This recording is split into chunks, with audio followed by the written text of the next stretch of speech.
Ladies and gentlemen, welcome to the Tayler Yarish Show. We are back. We were recording from Maryland this time in what looks like from the video.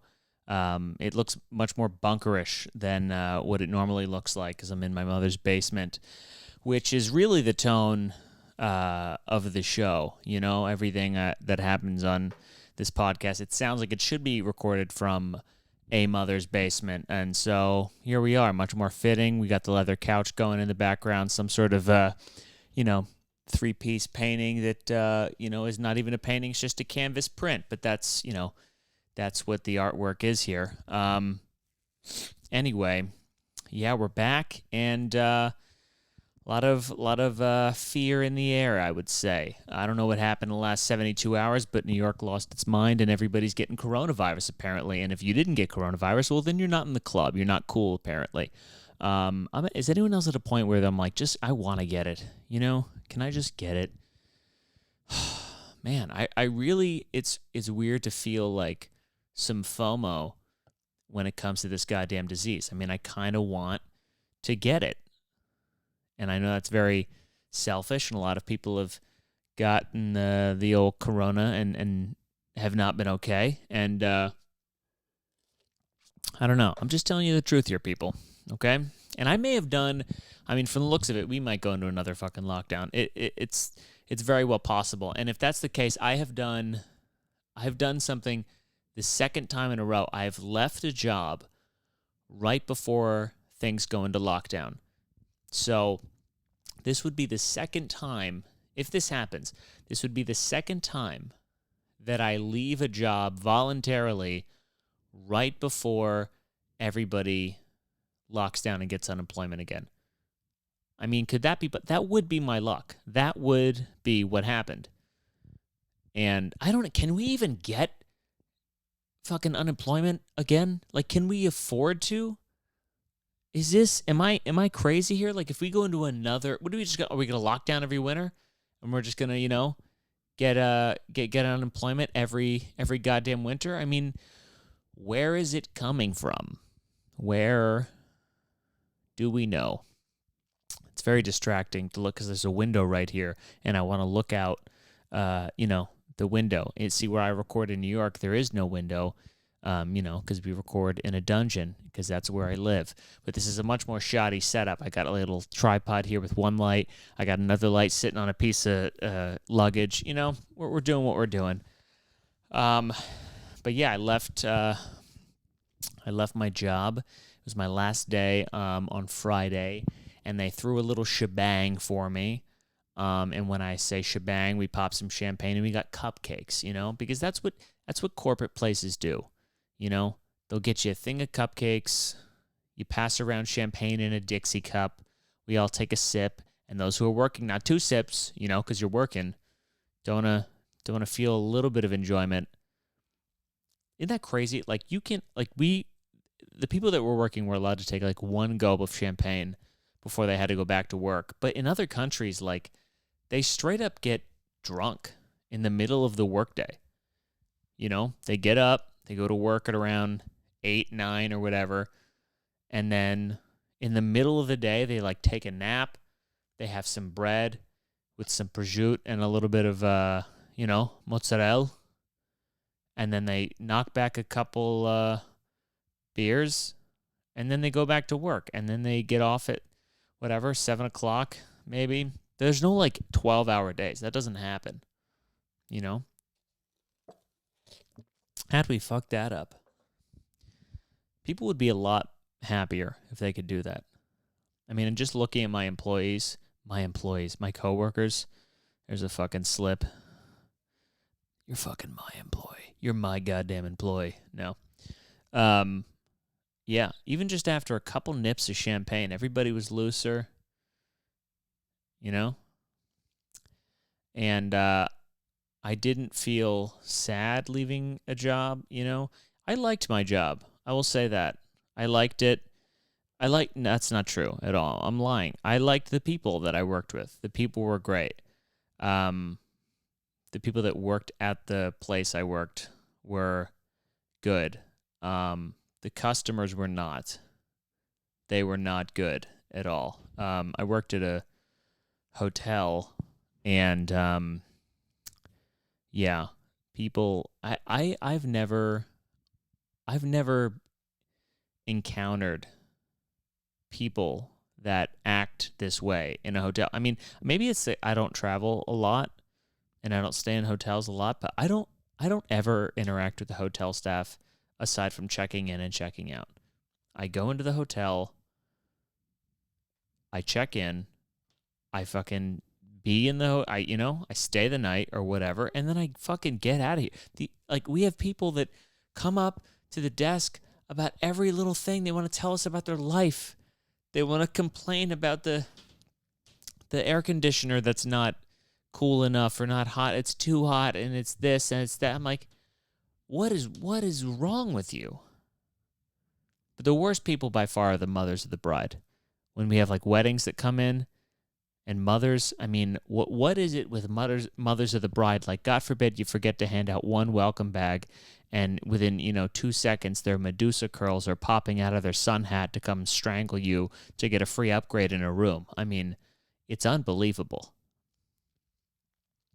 The entitlement, like, you think this is about, I probably talked about this before, but like, the fact you think this is about you. You think this is your day. It's not. It's not. It's about your son or your daughter. That's what it's about, and you're trying to make it about yourself, and it's fucking selfish, man. I don't know. Weddings in general, we just put so much like emphasis on them. So I keep kicking this fucking camera. My bad. We put so much pressure on them, so much emphasis. My brother was watching this show upstairs. It was called Marriage. Was it Marriage or Mortgage? Where basically what they do is they decide between having their dream wedding or their dream home. I mean, is that even a moment where you think about which one to choose? Anyone who's choosing the dream wedding over the dream home is a fucking moron. What could you possibly have at that wedding that would make you, even for a moment, want to choose the wedding? There was this one couple who, like, they saw this house and like, yeah, it's decent size, master bathroom, and there's a good amount of storage space. Oh, it's got even a little backyard, right? And they were excited. They were moderately excited about the house. And then they went to go to this like sample catering place that would possibly do their wedding, and there was a fountain of ranch dressing because this woman loves ranch, and she showed more excitement than I've seen some people show when like their firstborn child comes out. Like, this woman was so happy. She's dipping, breadsticks in there, and she's like, dipping tortilla chips, and she's sticking her tongue up under there. It's like, what's wrong with you? What's the matter with you? But this is the type of, this is what television is. This is what television is now. Those shows are so easy to make. There's no overhead. You literally just get a couple GoPros, you stick them in the car, and then you have two dumb ladies. One had like a Sonic the Hedgehog type haircut, just like all kind of went back, and like she's trying to get the people to, she's trying to get the people to do the house, and then the other one's trying to get them to do the wedding. It's like, why are you competing? Why not just talk to them and figure out what's best for them? Like, why is this a fucking competition? This is somebody's life. You know what I mean? I don't know. I don't know. Fucking weddings are dumb. They're just so dumb. Why do we need all these flowers? Why? I know it looks good. What's wrong with... Do fake flowers look that bad? I mean, have they not upped the flower game, the fake flower game in recent years? We can make robots that have impressions and that look lifelike, but we can't make a flower look real? Why do we need to spend 10 grand on a fucking petunia when we could just throw some fake shit in there and a couple succulents and call it a goddamn day? How about we save money on the flowers and we take a real vacation? Wouldn't you rather do that? Why do we have to pay some toddler to throw, rice or whatever it is there's so much tradition shit that I think is dumb and not needed. And then there's some stuff where it's like, all right, everybody, dress up. I don't like these casual weddings where, everyone's wearing like a t-shirt and some flip-flops or whatever. And that's, come on, have some respect. I like dressing up. I like that part. I like everyone looking nice. There's good food. It should be a fucking party. That's what it is. You're paying however much money for a goddamn party. And there's a lot of money on the dress, and you got to get everybody there. Just getting everybody there. That's the biggest accomplishment, I feel like, of a wedding. That's what makes a wedding so special, is because everybody found the time in their busy or not so busy schedules to come out to this place, put on something that isn't wrinkled, slap some fucking makeup on your face for once, and go eat some food in the name of love. Isn't that what a wedding is? Isn't that all it really is? It's 2 hours of like you going, oh my God, I haven't seen you. Oh my God, it's been so long since I've seen you. And then they sit the groom, the bride and groom up at that first table, like they're the Godfather or whatever. I don't know, man. Buddy of mine just got engaged, and whether he wants me to or not, I'm going to make a speech. I've always wanted to make a speech at a wedding. I don't know why. It's one of the things. I want to make a speech at a wedding, and I want to make a speech at a graduation. And I don't want to plan either one of them. I probably would, if I'm being realistic, just because like you want to plan something, even if you're going to fuck around. You want to know what you're going to say. But like I would love to give a graduation speech where you just go up there and, you just talk some shit. I like a good speech. I like giving a nice address, Addresses are cool. Everyone loves a good address. A big momentary, somebody gets up on a podium. I like a podium. Podiums are nice. Podium with a microphone. You know what I mean? Because it's legit. It's something legit.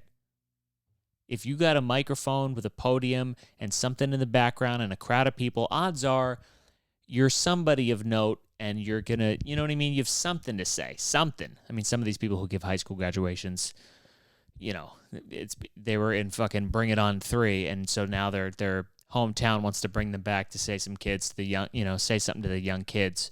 Like, you're going to be up here too. They're not. They're just not, But I would like to...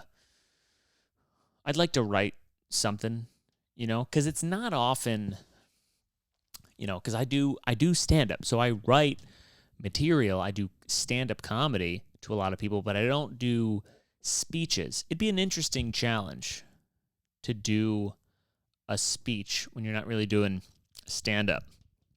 And also, I love when somebody speaks at a wedding who can actually speak, because it really points out the difference between those who do speak in front of people and those who do not. I mean, I've been to some weddings. I think the last wedding I went to, not the last, it was the wedding before the last. I won't say who was getting married, but like the maid of honor. I mean, her speech, she tanked. I mean, she was bombing hard. She had the papers out. She was like trembling. And she had the cadence, the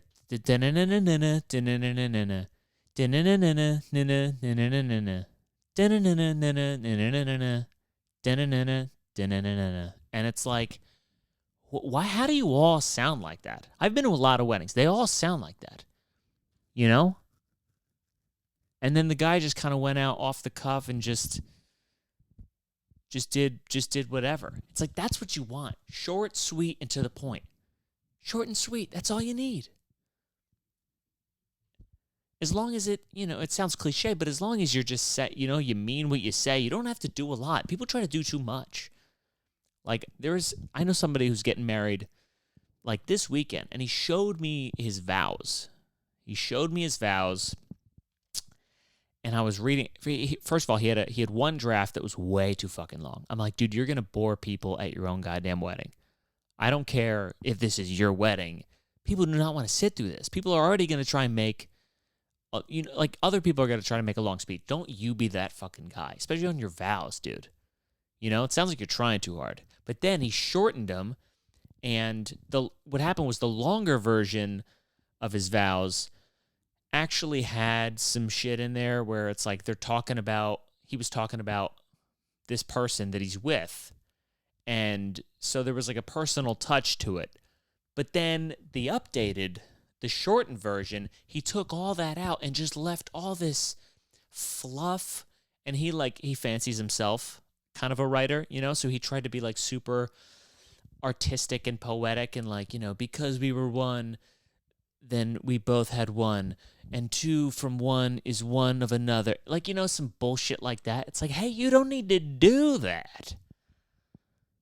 You know what I mean? Because then it comes off like you're just spouting some horseshit. Like you really have nothing to say. This is your one moment where, and I don't know, maybe that's why it would be a lot to do vows. Because you're trying to, how do you encompass everything about another person or about what they mean to you in a short amount of time? It's really hard to do. And you kind of have this instinct to just kind of be poetic or say some line that's people are going to be like, oh, that was fucking good. If you write some vows where someone's like, oh, they lean to the person next to them, that was good. I don't know, man. But it's hard. I had to like keep a straight face, because he's like, hey, what do you think of these vows? And I read them, and I was like, man, that's so sweet. And it wasn't, because they were vows that you could take. It was like a fucking Hallmark card. That's exactly what it was. It was a Hallmark card. You could have taken that and read them for anybody, and it wouldn't have made a difference. And oh boy, I'll be honest. I don't think that it's gonna last. I know that this person doesn't listen to the podcast, so I can talk about it. I mean, if they listened, then they would know it's about that. I don't think it's going to last because, I don't know, man. The vows mentioned, it was like a lot of, the tone of it was basically like, in spite of all the shit that we fight about, in spite of all the times where you don't like that I do this, in spite of the low moments that we've had, yada, yada, we're still, we find a way back to one another. It's like, is that the tone? Is that the tone that you want for your vows? We find our way back to one another. Where did you go? Why are you finding your way back? Where did you go? Why are you leaving? Isn't that a red flag? You're going to go up and you're going to say that in front of her mother? I mean, seems a bit risky if you ask me. I don't know. What do I know? What do I know? Then he showed me the ring. It's always a weird moment. That's a lot of pressure. Don't show me a ring. You don't want to know my opinion. You know how you did. Hey, can I get your opinion on something?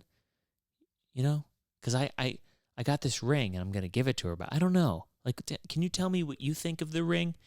Who in their right mind you got to ask your best friend, and hopefully your best friend will be honest with you. But don't ask a semi-stranger what they think of a ring that you're going to give to the person that you want to be with for the rest of your life. What do you want me to say? Because what if it sucks? What if I'm like, I'll be honest, this is seems pretty cheap, there's not really a diamond on there. You're getting them a band. There's like a couple stones, I think.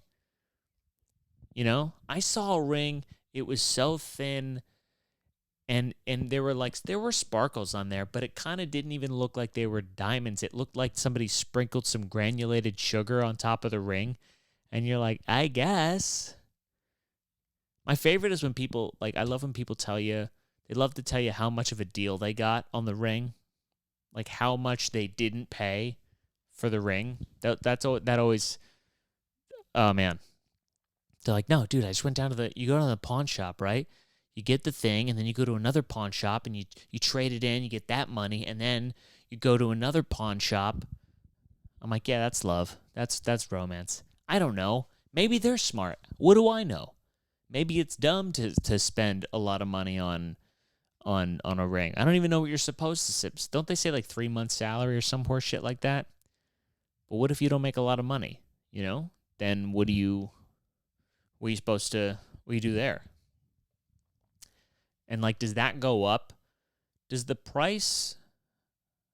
amount that you're supposed to spend on a wedding ring go up with inflation? You know? Does that make sense?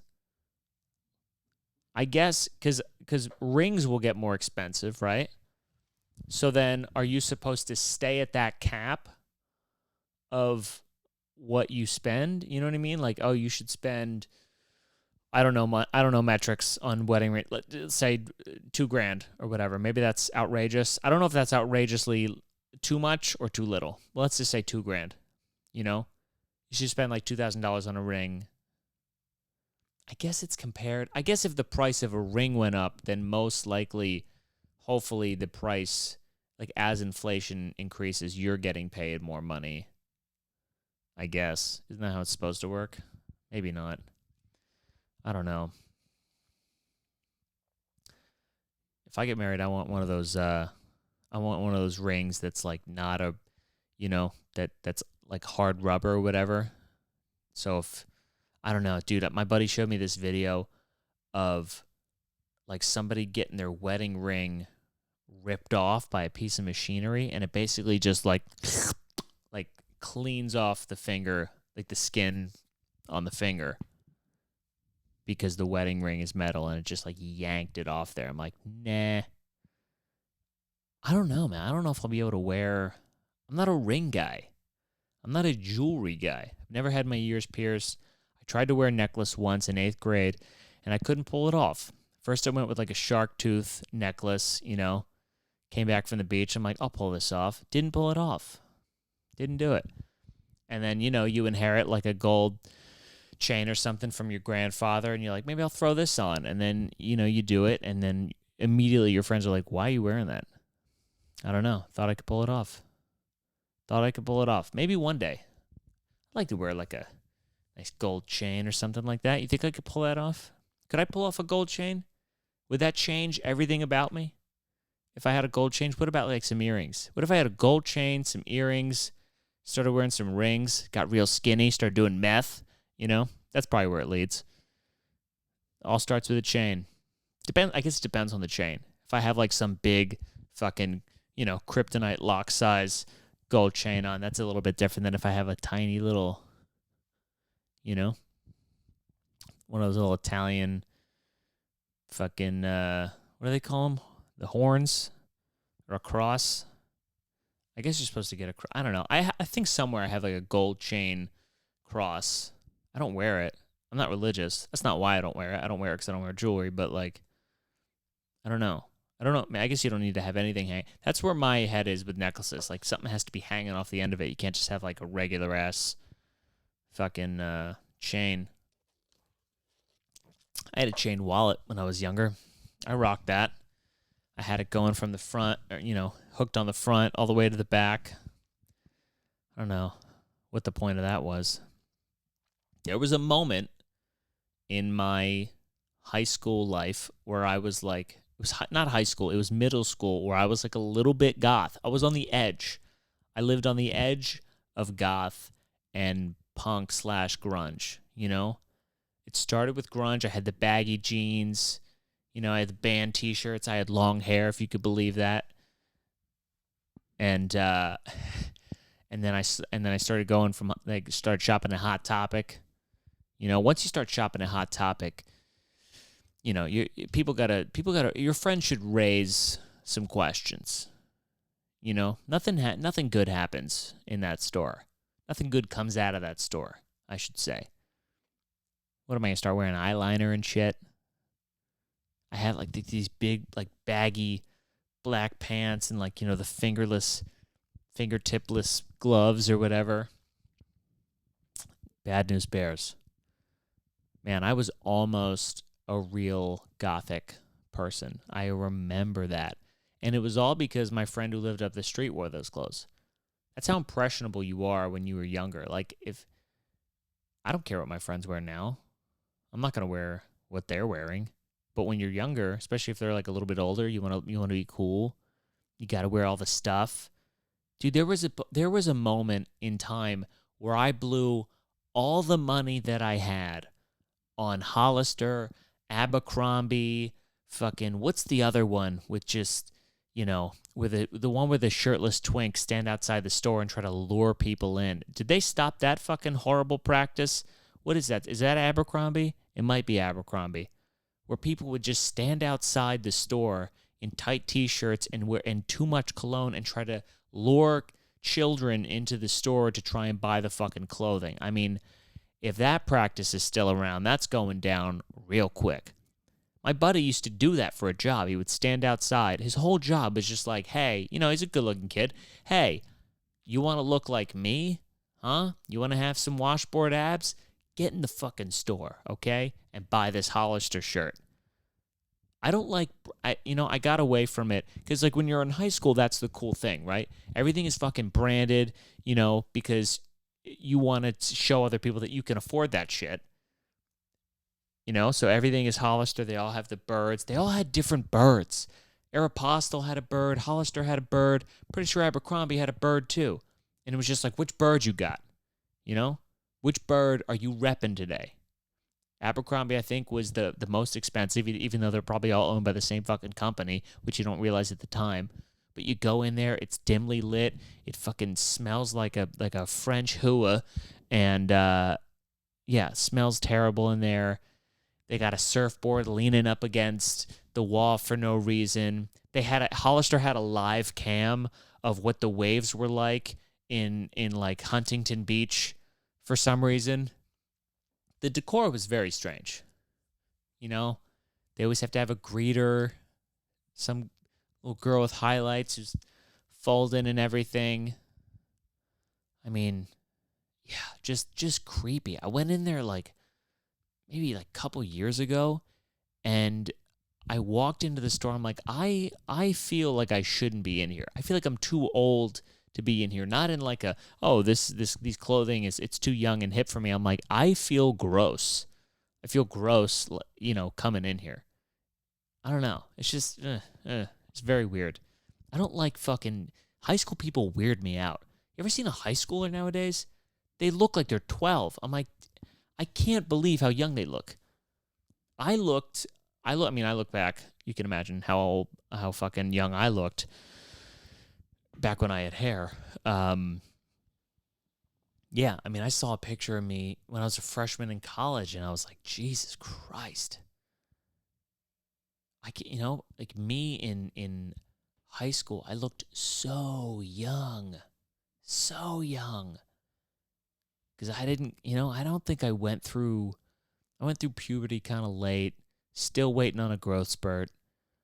And, it just wasn't a good look. I don't miss high school. I don't miss school, anything. My younger brother's applying to colleges right now to transfer into. He's got to write fucking 9 essays per school, and they're all dumb essays. Like, what makes this school the school that you want to be? Well, I don't know. Come on, you know why?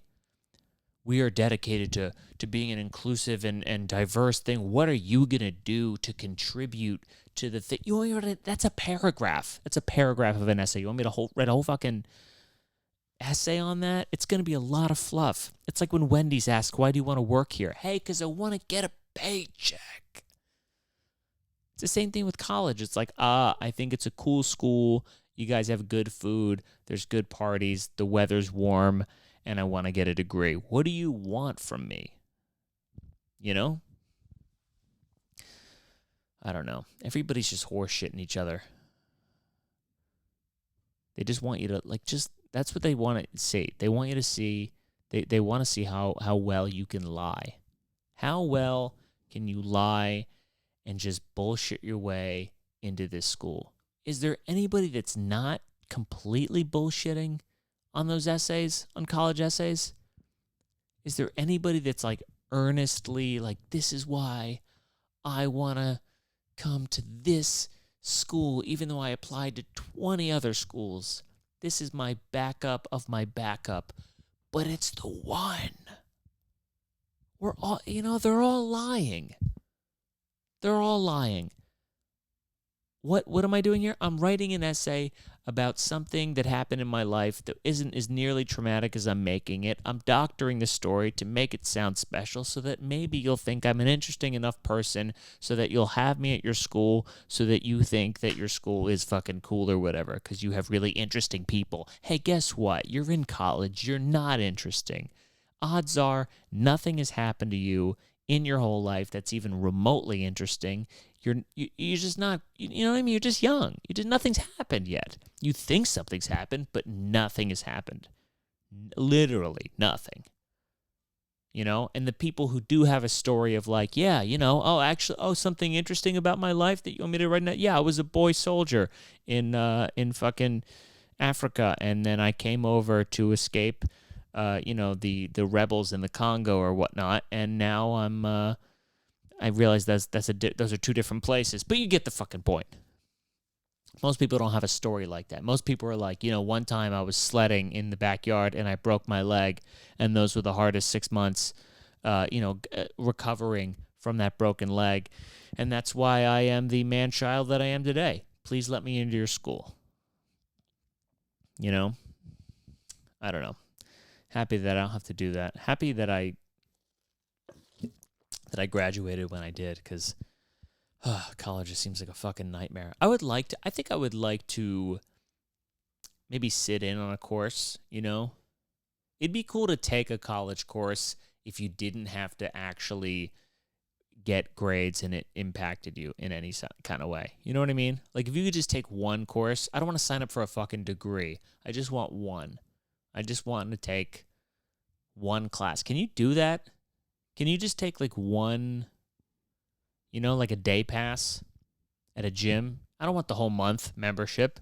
I don't want a monthly thing. I just want to pop in. Can you pop into college classes? I think you can.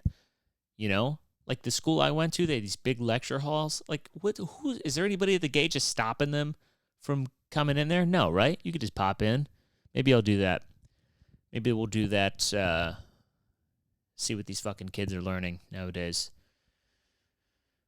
I don't know. We'll see. All right. That's it. That's the podcast. Yeah. I'm going to California next week. So the next one will most likely be from California. We're a traveling bunch here at the Tayler Yarish Show. And by we, I mean me. Yeah, Christmas is coming up. Get your gifts in. Wrap them up. Dude, learn to wrap gifts on YouTube. Those people over there, they're good teachers. Those are the teachers that we should have teaching kids. Is the ones who teach how to wrap gifts, because they save my ass, because I don't know how to wrap gifts to save my fucking life, but I think I kind of nailed it. Anyway, that's the podcast this week. Have a good week. See you next week. Say week one more time. God damn it. All right, that's it.